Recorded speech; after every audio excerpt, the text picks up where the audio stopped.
Marijuana. The name alone is enough to cause a reaction in people. That's what happened when Proposition 64 passed in November 2016. Recreational marijuana use is now legal in California. But is it really? And just how legal is legal? We're going to unpack the complicated and sometimes scenic trip legalization is still taking in the Inland Empire. Many people thought legalization would be the beginning of a new economy, the freedom to smoke weed recreationally, and the ability of both entrepreneurs and local governments to make a lot of money. But it hasn't really worked out that way. While it's true that after it passed, individuals over 21 can possess up to an ounce of marijuana and consume it in the privacy of their home, buying, selling, and growing it commercially is another story. Brooke Staggs is a cannabis reporter. Prop 64 was written to give cities a lot of say, cities and counties, if you live in an unincorporated area, a lot of say over how that can work. And so what we're seeing so far is that the vast majority of cities in California are not allowing any businesses at all. Patrons who attended this year's Cannabis Cup in San Bernardino, a yearly marijuana festival put on by High Times magazine, noticed this reluctance to comply with the spirit of the proposition. Honestly, I think it's lame, and I think California needs to get on top of what's going on in the world.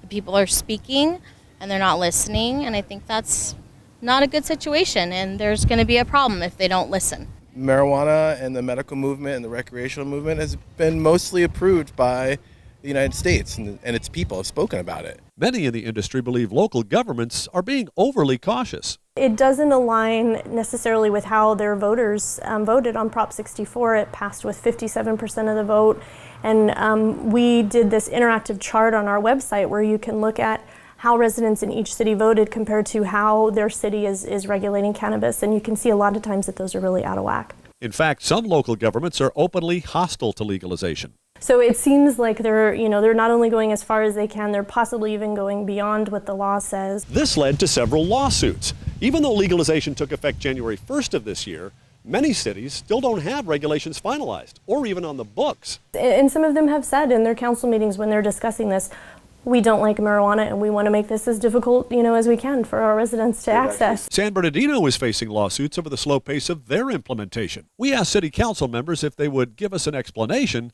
but they all declined to speak on camera. So we spoke with attorney Victor Ponto, who represented other local governments in cannabis cases. One may be that they don't want to have comments floating out there that may negatively impact the litigation.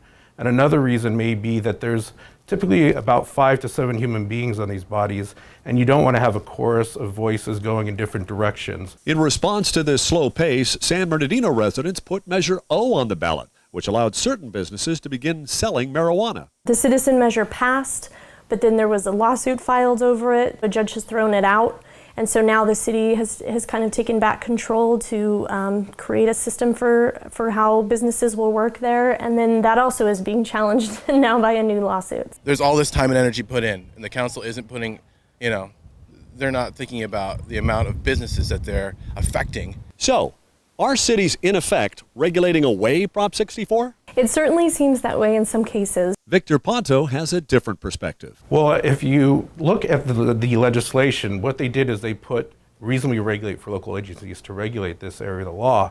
And what they really did is they kicked the can down the road, because if they were trying to find that as they're going through the process, it may not have passed. And until they get more definition through these pieces of litigation, it's going to continue to be a turbulent area of the law. Victor says because many municipalities approach regulation conservatively, that Prop 64 is a law that, in truth, has yet to be made. Yep, they're building the road as they go down it. Bob Madden for Empire Pulse.